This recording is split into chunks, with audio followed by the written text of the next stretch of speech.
Did some of that come out of your experience living in community with the Sojourners community? Yeah, it did. It did.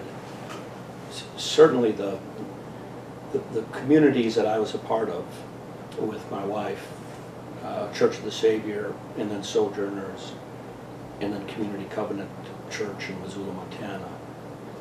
All three of those were communities where we took very deeply the responsibility for living lives that were open and transparent and accountable and supported by one another.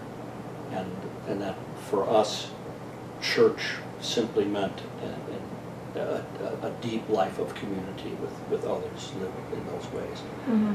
Now that's awfully hard life.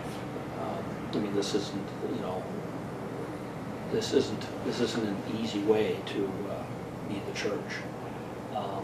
And in those communities all faced their own particular struggles during the time that Karen and I were a part of them and after. Mm-hmm.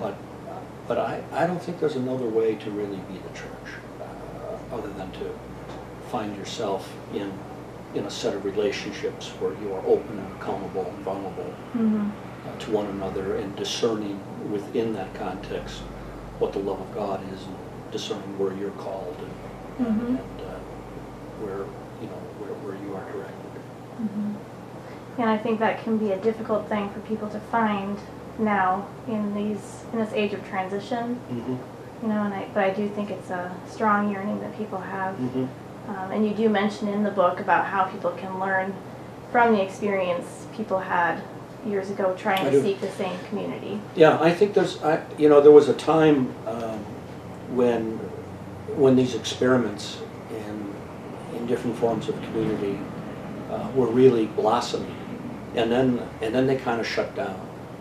And now I think with another generation you see the same kind of hunger again. Mm-hmm. People longing for a deeper sense of community, not just they just don't want to go to church, they just don't want to play church, they want a set of relationships that are costly and meaningful and supportive and vulnerable. Mm-hmm. And I do think that there are probably lessons that can be learned from the ways in which the church was, at least the ways in which some of us were searching for the same kind of thing, 20, 30 years ago. Right.